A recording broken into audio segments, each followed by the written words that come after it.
le temps d'un conte. Cette semaine à l'émission, je vous propose de découvrir ou redécouvrir certains contes et légendes québécois.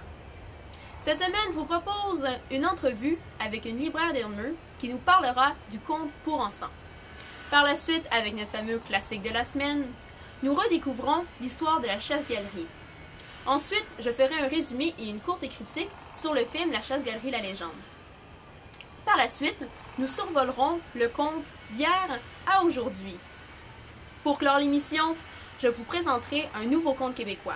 Mais commençons tout d'abord avec l'entrevue. Alors bonjour, aujourd'hui je suis en compagnie de Anne-Catherine Bélanger-Cata, libraire ici à la librairie Michabou. Bonjour Hélène. Dans le secteur adulte. Bonjour. Alors comme première question, vous avez ici une grande collection de contes pour enfants. Quels sont les contes pour enfants les plus populaires ces temps-ci? Je dirais que ça dépend de qui les achète. Il y a des parents, par exemple, qui vont y aller vraiment avec les classiques. Là. Par exemple, les contes classiques, là, par exemple, les Grimm, les contes de Charles Perrault, etc., Blanche-Neige et l'autre. Sinon, ils vont y aller vraiment pour des trucs plus particuliers, que ce soit du québécois ou de la littérature plus française. Il y a des gens vraiment qui tiennent à acheter des contes faits au Québec, d'autres, ça les dérange plus ou moins.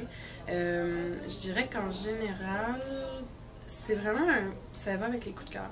Je dirais que quand les parents ou même les enfants choisissent un livre, c'est soit parce qu'ils connaissent le personnage, ou soit parce que les dessins les attirent, ou parce que le parent prend quelques minutes pour lire l'histoire un peu à l'enfant.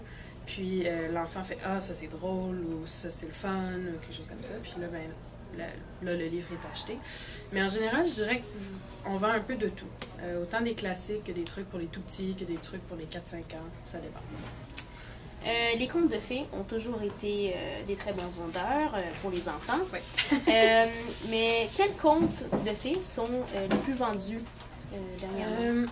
J'irais encore pour le classique là-dessus. Je dirais qu'en général, Blanche-Neige des Sept Nains, La Petite Sirène, le petit chaperon rouge, il y a tellement de variations et de revariations et de contes modifiés, réinventés, peu importe qui traite du petit chaperon rouge. Ça, je pense que c'est un de ceux qui est les plus exploités. Mais en général, je dirais que les classiques se vendent. Comme l'autre jour, on a reçu 2 livres qui se sont vendus d'ailleurs, qui étaient en fait pour vraiment les 0-3 ans, mais des versions adaptées de Blanche-Neige et de Alice au Pays des Merveilles. Mais vraiment pour les 0-3 ans. Fait qu'il y avait des pop-up, l'histoire était très très courte. Fait que, tu sais, ça reste des contes classiques, mais qui sont vraiment adaptés pour un certain public. Sinon, par exemple, comme des recueils de contes, comme les contes de Grimm ici, ça reste qu'on les vend une fois de temps en temps, principalement dans les temps, soit pour des anniversaires ou pour le temps des fêtes, par exemple. Ça coûte quand même un certain prix. Ça reste quand même populaire, puis on en garde toujours en stock. On en reçoit régulièrement. En tant que libraire, sur quoi vous vous basez pour choisir des contes que vous allez vendre en magasin? C'est une très bonne question. C'est sûr qu'il y a des choses qu'on reçoit, ce qu'on appelle en office, c'est-à-dire automatiquement qu'on va garder parce que on les reçoit. Notamment quand c'est des maisons d'édition québécoises, vu la loi du livre, on n'a pas le choix de garder les livres un certain temps en librairie. À la rigueur, je tournerais la question autrement en disant que, mettons, pourquoi est-ce que je conseillerais tel conte plutôt qu'un autre, à la rigueur? Je dirais, moi, ce qui m'attire beaucoup, c'est les images. Soit parce que le coup de crayon est loufoque, soit des fois parce que le coup de crayon est juste tout simplement magnifique. Moi, ça m'attire beaucoup. Je suis quelqu'un de très, très visuel. Ensuite, je dirais, c'est le texte. Principalement, moi, ce que j'aime beaucoup, c'est les contes qui sont relativement drôles, qui sont, je dirais, c'est ça, drôles, cocasses, qui te sortent un peu du conte ordinaire. Il était une fois, et puis il vécurent heureux et tout ça. Moi, j'aime bien, franchement.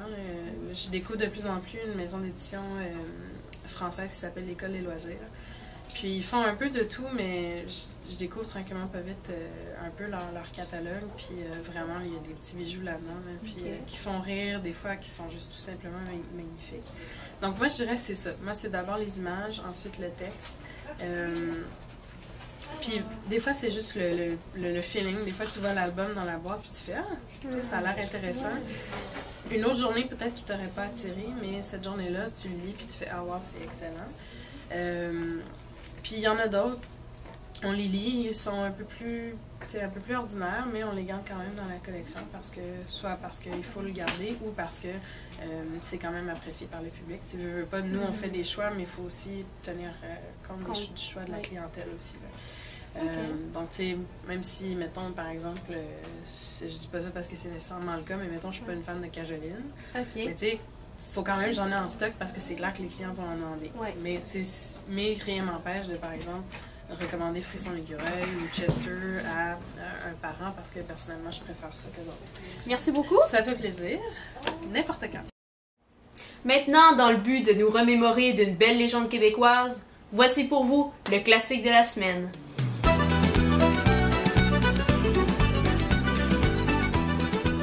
Cette semaine, au classique de la semaine, on redécouvre une des plus grandes légendes de l'histoire québécoise. Légende qui a fait rêver nos valeureux bûcherons qui s'ennuyaient de l'heure douce lors de longs hivers ardus. Avez-vous deviné de quelle légende il s'agit?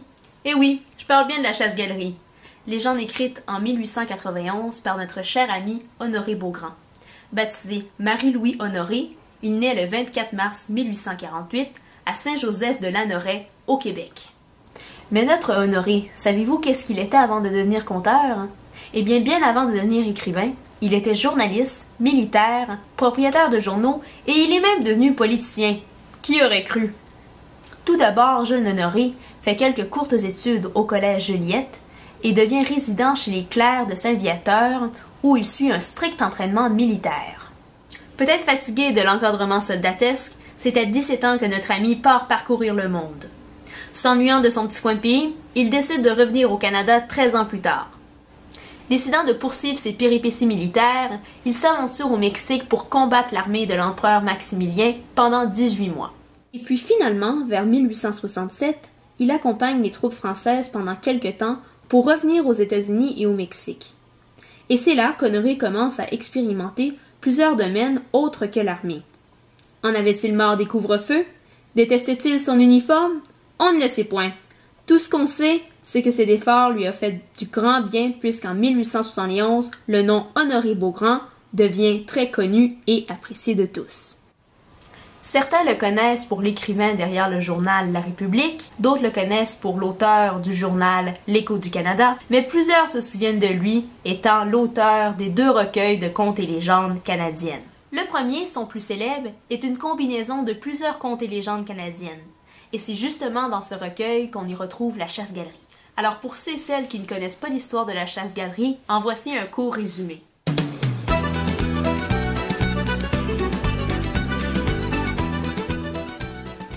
Quelques bûcherons de la Gatineau s'ennuyaient bien de leurs femmes. Travaillant dans les forêts à fendre et à ramasser du bois, les hommes se voyaient donc séparés de leurs demoiselles pour quelques mois. Ne pouvant résister à la tentation, les hommes décidèrent de faire un pacte avec Satan. Le diable lui-même les ferait voler dans le ciel à bord de leurs canots de bois pour passer le nouvel an auprès de leur douce. Cependant, s'ils arrivaient aux bûcherons de toucher une croix d'une église durant leur passage, de blasphémer durant leur voyage ou de ne pas être de retour avant 6 heures le lendemain, Satan s'approprierait de leur âme à jamais. Étant une légende canadienne-française, il faut d'abord savoir qu'il s'agit d'une légende de style chasse fantastique. Ce type de légende se distingue des autres à plusieurs niveaux.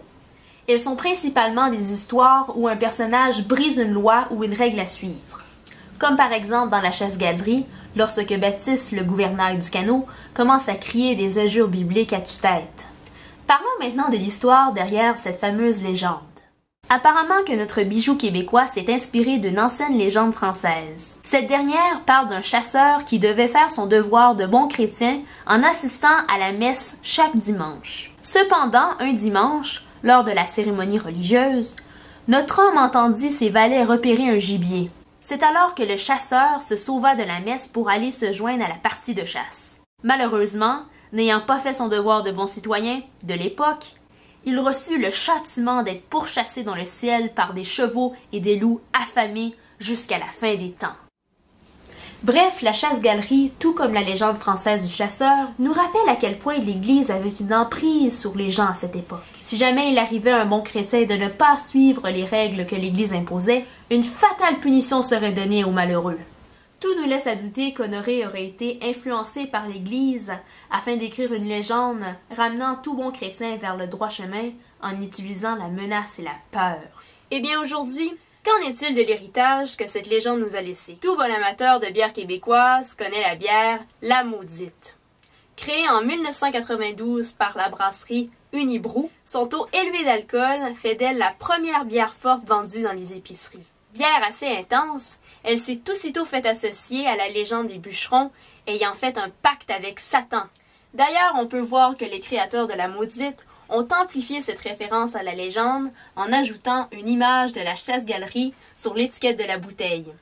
Mis à part la bière, le film Chasse-galerie La Légende sortira dans les salles de cinéma dès le 26 février 2016. Francis Dumas, réalisateur québécois, nous propose un retour sur la légende qui fait partie du patrimoine québécois. Accompagné d'acteurs populaires tels que Caroline Davernas et Francis Dumas, ce film promet beaucoup.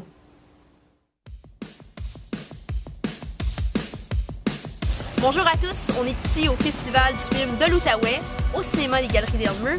On s'apprête à voir le film La Chasse-galerie, La Légende. On y va?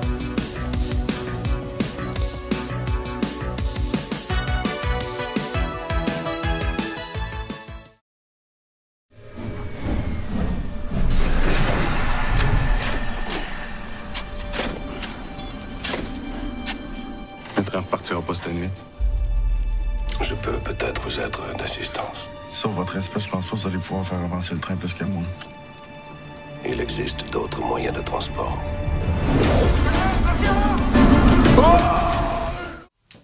Ça vous donne envie d'écouter le film, n'est-ce pas? Eh bien, ce film est sorti dans les salles de cinéma le 26 février 2016 et a été réalisé par Jean-Philippe Duval. Avec des acteurs connus tels que Caroline Davernas, Francis Ducharme et François Papineau, ce film promet déjà beaucoup. Le film a essayé ici de nous replonger dans un drame historique plutôt que dans un conte féerique comme la légende le veut. Plusieurs éléments du film ont pu m'apporter à cette conclusion. D'abord, l'histoire d'amour. Tout le film tourne autour de la relation amoureuse entre Joe le bûcheron, joué par Francis Ducharme, et Lisa, une jeune fille du village, jouée par Caroline Davernas. Dû aux nombreuses scènes touchantes et fortes en tension amoureuse, on comprend assez vite que les deux tourtereaux sont bien en amour. Tout le monde le sait que tu me trouves de ton goût. On n'est pas mariés. Lisa Gilbert, acceptez-vous de prendre pour époux? Blasphème. Quoi, pas belle mon église? Là, si t'arrêtes pas, je vais t'écrire 3 fois par jour. T'es mieux de m'écrire, toi aussi. On voit aussi vite qu'il ne s'agit pas du tout d'une histoire de conte de fées. Non, l'histoire est vraisemblable.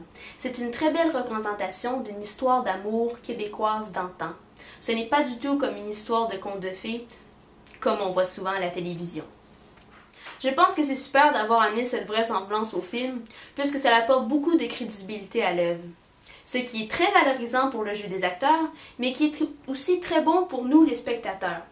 En tant que spectateur, on accroche beaucoup plus à l'histoire et par le fait même, on apprécie beaucoup plus le film.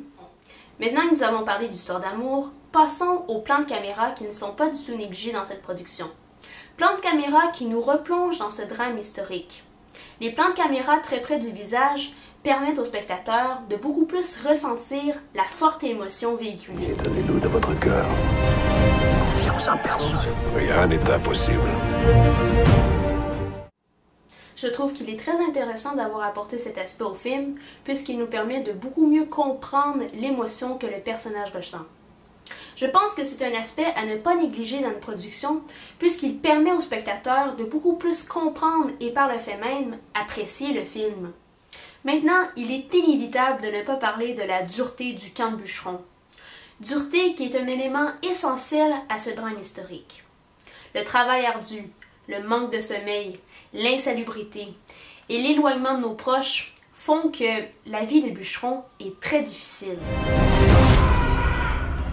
Ça commence, petit gars. Ça commence. On est en enfer, c'est Loin de la civilisation et du confort de chez soi, les journées pouvaient être très ardues. Et je crois qu'il est très important d'avoir amené cette dure réalité à l'écran, puisqu'il montre aux gens qu'est-ce qu'était vraiment la vie d'un bûcheron québécois. La force et la détermination étaient des éléments essentiels afin de subvenir aux besoins de sa famille. je crois qu'il est très important de se remémorer ce que nos ancêtres ont fait. Après tout, les bûcherons québécois font partie de notre patrimoine. Et comme notre devise le dit si bien, je me souviens. Parlons maintenant des paysages. Effectivement, ces paysages québécois, assez impressionnants, apportent une fois de plus cet aspect de vraisemblance. En plus d'amener un autre aspect de ressemblance au film, je crois que ces paysages nous apportent une certaine fierté québécoise. Et oui, ces paysages sont ici, chez nous, et nous sommes fiers de les avoir. Pas vrai? Ce sentiment de fierté québécoise qu'apporte le film aux valeureux Québécois est vraiment un aspect de bonification. En conclusion, dû à la relation amoureuse, au plan de caméra, à la dure réalité du camp de bûcheron et au paysage tout à fait exceptionnel qu'on ne peut oublier, je crois que ce film est très vraisemblable. Il nous apporte aussi des sentiments tels que la fierté québécoise et le respect que nous avons pour nos ancêtres. Ce film sera dans les tablettes de nos clubs Vidéotron dans les quelques prochains mois à venir. Cela dit, si vous êtes des fiers Québécois comme moi, ce film en vaut vraiment le visionnement. Je vous propose maintenant un parcours historique avec la capsule d'hier à aujourd'hui. D'hier à aujourd'hui, le conte et la légende québécois ont bien changé et évolué. C'est pourquoi dans cette capsule, je reverrai avec vous quelques contes québécois qui prouvent que le conte a bien changé à travers les années. Commençons tout d'abord avec la fameuse légende de la Corriveau. Alors on dit que Marie-Josette Corriveau aurait tué ses nombreux maris. Mais rusée comme un renard, elle aurait convaincu son père de se faire passer pour le criminel. Mais après quelques mois, son père serait avoué innocent à un père jésuite qui aurait révélé la vraie criminelle aux autorités. Conte paru en 1763, période très fortement encadrée par l'Église, il est normal dans ce genre de conte de voir l'Église comme justicière de l'affaire. Effectivement, grâce au père jésuite, auquel le père de la Corriveau s'est confié, la vraie criminelle a été révélée. Il est aussi très fréquent dans ce genre de conte de voir la femme comme la méchante de l'histoire ou encore la sorcière. Effectivement, c'est dans ce même mouvement de pensée qu'en 1820, la griffe du diable, conte québécois, fut son apparition. La griffe du diable se résume à l'histoire de deux femmes qui ont échappé le diable grâce à la présence d'un bébé béni. L'Église, toujours présente dans le conte, rend une fois de plus le représentant de l'Église, ici le bébé béni, comme le sauveur de la situation. Ce conte veut montrer aux gens que le salut passe par l'Église, c'est-à-dire qu'une bonne destinée sera garantie par l'Église à celui qui respectera bien les règles de l'Église. Avec l'ère de l'industrialisation se faisant sentir au Québec, les valeurs des gens changent. Les structures sociales ainsi que les gens sont bouleversés culturellement. L'Église commence à perdre de l'importance puisque les gens sont de plus en plus exposés à de différentes cultures. C'est pourquoi les sujets des contes et légendes changent.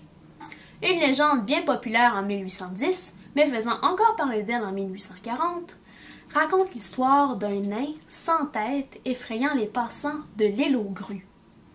Serait-ce un fantôme, un être d'une légende, ou encore, tout simplement, un petit homme effrayant les passants par exprès?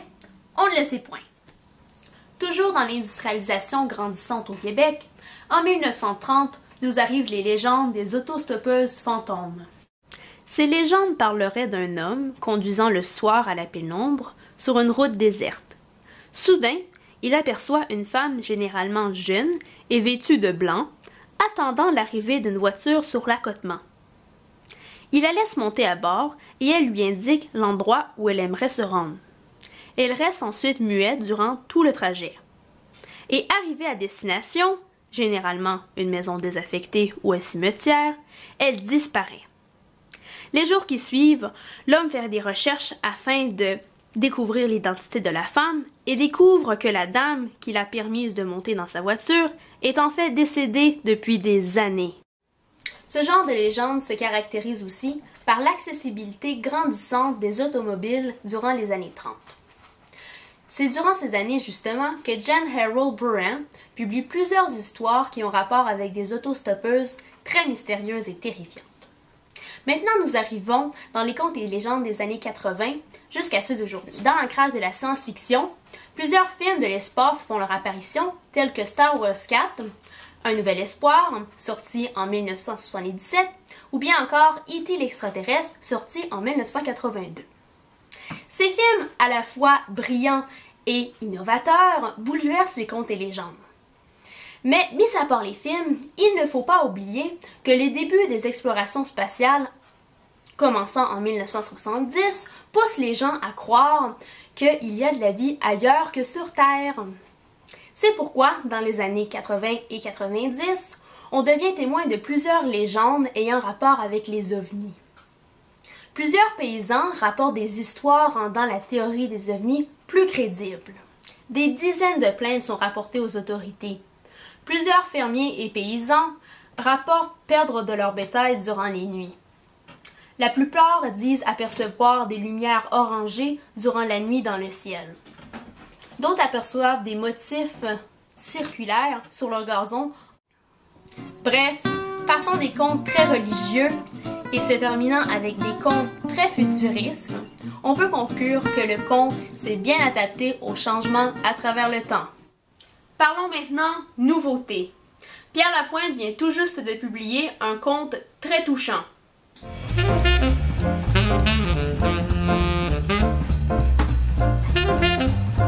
Cette semaine, dans le Quoi de neuf à lire, je vous arrive avec un conte assez inattendu. Il s'agit du tragique destin de Pépito, conte sorti de la tête de Pierre Lapointe, notre chanteur chéri. Pour son livre, il fera affaire avec sa complice et amie de longue date, Catherine Lepage. Catherine Lepage, elle, qui est notamment connue pour ses livres tels que Fine tranche d'angoisse, paru en 2014. Pierre Lapointe, on le connaît pour être un chanteur-compositeur-interprète québécois. Il parle souvent des thèmes tels que l'amour et même des thèmes plus crus tels que la mort. Ses albums tels que La forêt des mal-aimés, Sentiments humains, Punk ou encore Tristesse Paris parlent de sentiments très profonds et c'est dans ce même style que Pierre Lapointe nous racontera l'histoire de Pépito. Pépito, un jeune garçon fréquentant l'école primaire, on comprend assez vite que c'est un garçon plutôt différent des autres. Déjà même avant d'avoir lu le livre, on constate qu'il n'y a pas la même physionomie que ses camarades.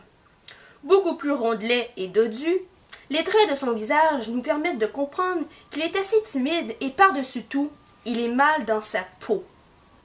Sa seule amie s'appelle Margot et on comprend assez vite qu'elle est la seule qui le respecte et qui l'apprécie pour ce qu'il est. Tout au long de l'histoire, on est témoin de la vie de Pépito, qui est assez normale. Il va à l'école et ensuite il revient à la maison. Mais rapidement, on s'aperçoit que Pépito fait des choses assez anormales que les autres enfants ne font pas. Premier comportement anormal, il va souvent à la rivière seul. D'ailleurs, on voit dans les images qu'il se sent bien seul, là où personne ne peut l'atteindre. Parce que oui, Pépito se fait souvent intimider par les garçons de sa classe. À l'école, les jeunes garçons le tabassent souvent et lui crient des injures par-dessus la tête. On voit alors que Pépito n'aime pas vraiment aller à l'école parce qu'il a peur de ces garçons. À la maison, heureusement, ses parents sont très aimants et s'occupent bien de lui. Ce qui différencie aussi Pépito de ses camarades, c'est qu'il donne aussi des bonbons à Marjo. Ce qu'on l'interprète à première vue comme une marque de gentillesse et d'amitié. Cependant, à un moment donné, lorsqu'il est à la maison, son père lui demande s'il a recommencé à donner des bonbons. Et Pépito lui répond que non, ce qui rassure son père. Ici, on sous-entend qu'il est fâcheux pour la famille de Pépito que celui-ci donne des bonbons. D'ailleurs, son père ajoute « On tient à toi, tu sais », comme s'il était dangereux pour Pépito d'offrir des bonbons. Mais ce qui nous trouble encore plus, je crois, c'est le moment où on voit d'où viennent les bonbons. Pépito se fait vomir des bonbons. Pierre Lapointe fait-il référence ici à la boulimie? On ne le sait point. Tout ce qu'on sait, c'est que Pépito aime beaucoup donner des bonbons. Il est intéressant aussi de remarquer que les couleurs sont très limitées dans ce livre. Les couleurs primaires du livre sont le bleu et le rouge. La silhouette des bonhommes est en rouge, tandis que le motif à l'intérieur des personnages est généralement en bleu. Je trouve intéressant d'apporter cet aspect au livre, puisque les deux couleurs ont des significations très précises. Le rouge, pour sa part, peut signifier l'amour, comme il peut signifier la colère et le danger. Thème très paradoxe qui joue justement tout un rôle dans ce livre. Souvent, on y voit de l'amour lorsque Marjo est aux alentours, comme aussi souvent on voit du danger lorsque les méchants garçons embêtent Pépito. Je pense que ce traitement de couleur est très important dans ce livre, puisqu'il prouve aux enfants qu'il est important de s'affirmer. L'enfant doit comprendre qu'il doit dire dans une situation s'il est confortable ou pas. J'ai trouvé aussi très intéressant dans ce livre, lorsque j'ai remarqué que les dessins ne font pas toute la page, ce qui nous permet de voir beaucoup de blanc autour de l'image. Ça permet au lecteur de se concentrer sur l'émotion des personnages. Je pense que c'est une très bonne idée, puisqu'une fois de plus, le traitement des dessins nous rappelle que l'émotion sont des éléments très importants à ne pas négliger en tant qu'enfant. Il faut les exprimer et aussi rester à l'écoute de ceux des autres, et je pense que c'est très important d'avoir mis ce message dans ce livre. C'est des valeurs qu'un enfant devrait bien comprendre. En résumé, je crois que ce conte a plusieurs grandes forces. Pas seulement pour les images, mais le traitement de l'émotion que l'on décode de page en page est quelque chose de très touchant. Chapeau à Pierre Lapointe et son ami afin d'avoir touché et sensibilisé les gens aux différences que l'on côtoie chaque jour. Dans ce conte, l'intimidation, sujet bien récurrent, il est clair que Pierre Lapointe a essayé de nous faire sensibiliser au respect et à l'amour qu'on devrait donner à chacun autour de nous. Pour cette bonification qui m'a bien touchée, je lui donne la note d'un 9 sur 10. Ce conte est disponible maintenant dans toutes les bonnes librairies près de chez vous. Et c'est moi qui vous le dis, ça vaut la peine d'en jeter un coup d'œil. La semaine prochaine, nous nous pencherons sur les contes du fleuve Saint-Laurent et nous aurons la chance de rencontrer le chanteur et conteur québécois Fred Pellerin. Je vous invite à nous suivre sur notre page Facebook Le Temps d'un conte pour avoir accès à du contenu inédit. Pour l'instant, je vous souhaite une bonne soirée et à la semaine prochaine.